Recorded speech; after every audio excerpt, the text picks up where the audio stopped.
ईसायाह का ग्रंथ अध्याय 49 पद संख्या 1 से 6। दूरवर्ती द्वीप मेरी बात सुन, दूर के राष्ट्रों कान लगाकर सुनो। प्रभु ने मुझे जन्म से पहले ही बुलाया, मैं माता के गर्भ में ही था जब उसने मेरा नाम लिया। उसने मेरी वाणी को अपनी तलवार बना दिया और मुझे अपने हाथ की छाया में छिपा लिया। उसने मुझे एक नुकीला तीर बना दिया और मुझे अपने तरकस में रख लिया। उसने मुझसे कहा, तुम मेरे सेवक हो, मैं तुम में अपनी महिमा प्रकट करूंगा। मैं कहता था, मैंने बेकार ही काम किया है, मैंने व्यर्थ ही अपनी शक्ति खर्च की है। प्रभु ही मेरा न्याय करेगा, मेरा पुरस्कार उसी के हाथ में है। परंतु जिसने मुझे माता के गर्भ से ही अपना सेवक बना लिया है, जिससे मैं याकूब को उसके पास ले चलूं और उसके लिए इस्राएल को इकट्ठा कर लूं, वही प्रभु बोला। उसने मेरा सम्मान किया, मेरा ईश्वर मेरा बल है। उसने कहा, याकूब के वंशों का उद्धार करने तथा इस्राएल के बचे हुए लोगों को वापस ले आने के लिए ही तुम मेरे सेवक नहीं बने। मैं तुम्हें राष्ट्रों की ज्योति बना दूंगा, जिससे मेरा मुक्ति विधान पृथ्वी के सीमांतों तक फैल जाए। संत यूहन्ना आज का पवित्र सुसमाचार अध्याय 13 पद संख्या 21 से 33 और 36 से 38 तक।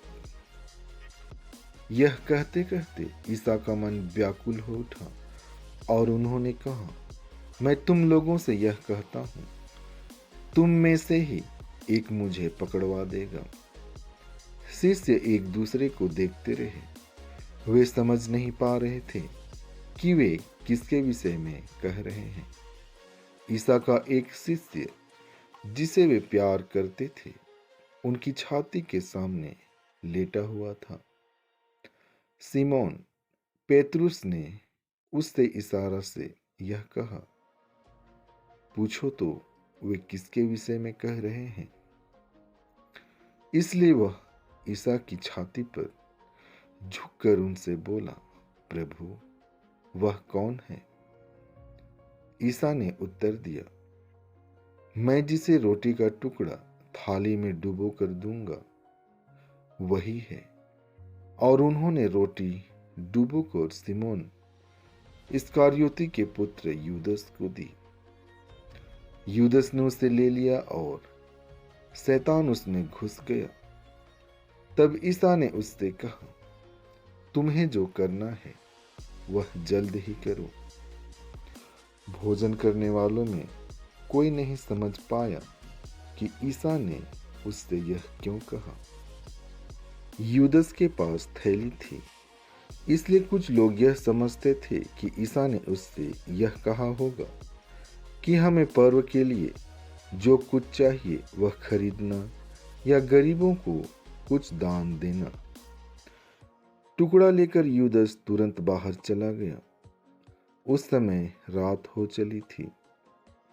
यूदस के चले जाने के बाद ईसा ने कहा, अब मानव पुत्र महिमान्वित हुआ और उसके द्वारा ईश्वर की महिमा प्रकट हुई।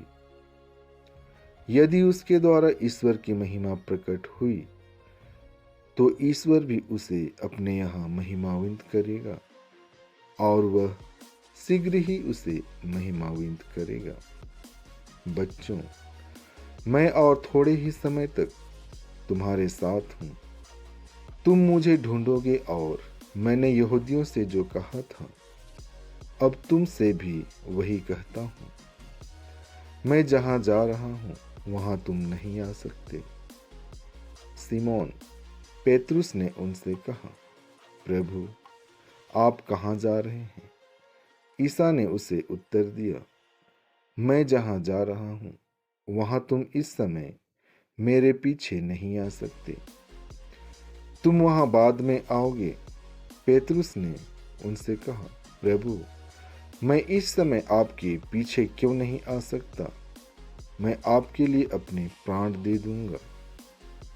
ईसा ने उत्तर दिया, तुम मेरे लिए अपने प्राण दोगे। मैं तुमसे यह कहता हूँ, मुर्गी के बांग देने के पहले ही तुम मुझे 3 बार अस्वीकार करोगे। आमीन।